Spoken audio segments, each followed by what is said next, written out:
What's up, guys? I just wanted to give my predictions for the King of the Table event this weekend real quick. Now, I'll be honest, there's 3 matches that I think are really exciting, and the other 3, I don't know, I just can't get excited about the other 3, but I'll still go over them quick. So we got Nisa Kamadin versus Sarah Collins.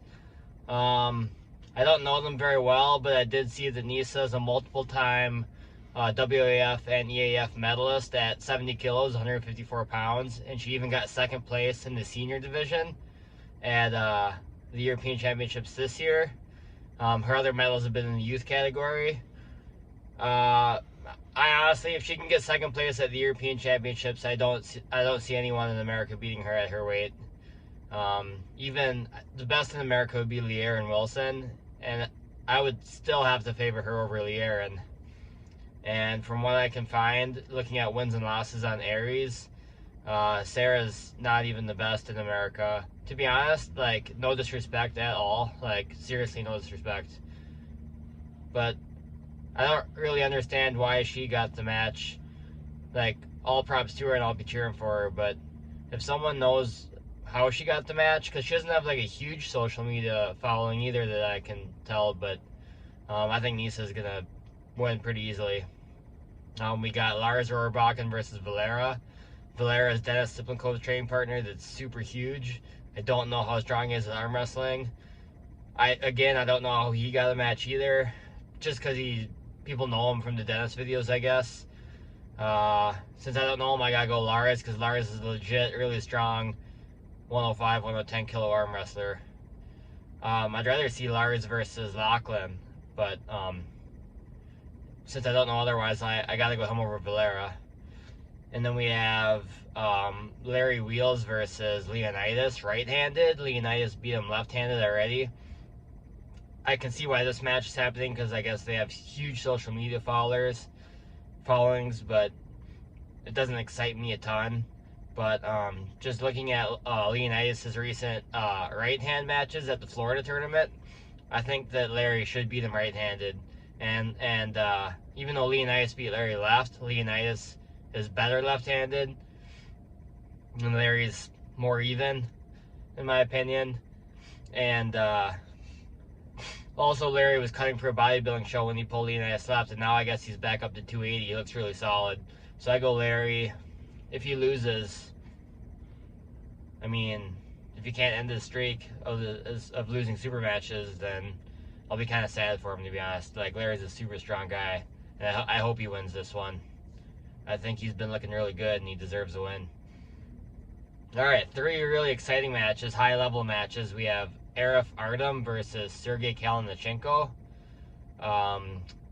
This is interesting because they both pulled Ziranov in the last year, and they both lost, but it was 3-2. In both cases, they were up 2-0 on Ziranov, seemingly easy, and then barely couldn't finish off the 3rd round and end up losing, and then wore out. So based off both their matches with Ziranov, this match should be like super even. And to me, just my opinion, Arif's around 15th in the world, and Kalashnikov's around 20th, I would say. Just my opinion. If I had to guess, it's going to be close, but I think Arif's maybe just a little bit too strong. I think Kalashnikov might be quicker, but if it's a war, I don't really know who has more endurance either. I gotta favor Arif because he's a little bit bigger and I think stronger, but I could see it going either way. I'd say like 55-45 to Arif. He might take Sergey's hand too, and Sergey has the flop wrist press, but I'm not sure how it'll work with Arif. I really don't know how Arif handles the flop wrist press, but I think this will be really an interesting match. I'd like to see the winner of this pull. I don't know who, to be honest. Maybe Salayev or Czar. The winner of this can pull Czar, maybe, in my opinion. And then we have 2 super big matches between guys that are debatably top 5 in the world right now. A lot of people put them in the top 5. We have Hermes versus Vitaly Laletin. Super interesting match. So if we look at Hermes' losses in the last 3 years, historically his weakness has been long arm top rollers. Vitaly, long arm top roller. Probably the longest, strongest long arm top roller in the world. That being said, Hermes has been working on his wrist a ton since his loss to Devin Larratt. So this is interesting to me because, to me, if Vitaly beats Hermes, if he takes his hand, even if he loses, if he takes his hand, I'd say, okay, yeah, for sure, Hermes' weakness still is that long arm top roll.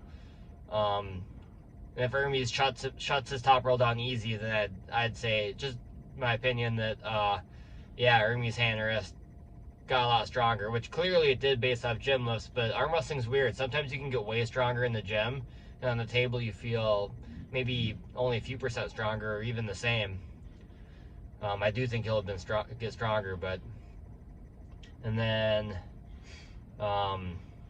so I say 60-40 to, hold on, I say 60-40 to Hermes. I think that if Vitaly wins, he'll take his hand and pull him over pretty quick, but I'd say about a 30% chance Hermes loses his hand but still wins, and a 30% chance he doesn't lose his hand and wins. Because if he loses his hand, I just don't think that he will lose anyways, because he was able to hold Levon without his hand, and Levon's stronger than Lelettin. And I don't think Lelettin has a press either to finish the flop wrist press. If he takes Hermes' hand, I don't think he'll be able to finish him, because he doesn't really have a press either. And to beat Hermes once you take his hand, if he can hold you, you pretty much have to have a press. And if Levon couldn't pin Hermes without a press, I don't think Lelettin will. So 60-40 to Hermes, but I could see it being like a real war. I think that'll be a great match. And then we have Devin versus Gorgie.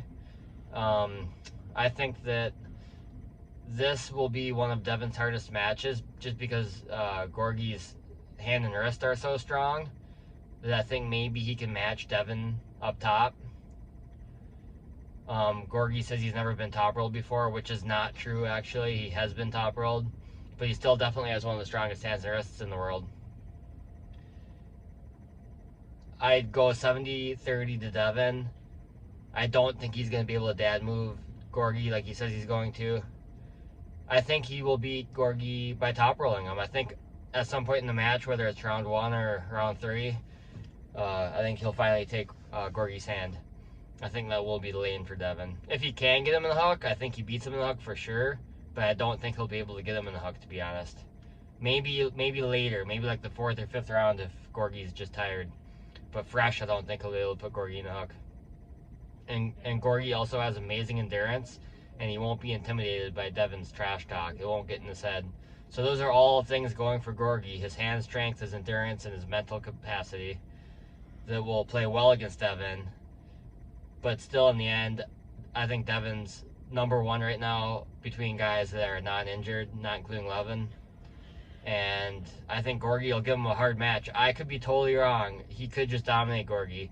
But I think that it will be a war for multiple rounds. But Devin will have slightly better hand position. I think Gorgie will get the hit, and Devin will stop him and not have to King's move, but he'll be like a little bit opened up, and he'll take Gorgie's hand like slightly, and then finally it'll be a war, and he'll bring him back in the war. So I'd say 70% for Devin in that match. And also in interviews or like predictions, like Devin himself says that it's going to be a war and he might take losses. He said 4-3 he's going to win. So he respects how strong Georgie is. Georgie. I guess his name really is Gorgie as far as I understand, but yeah. So yeah, great card. It's going to be on this Saturday. Get your pay-per-view at Core Sports.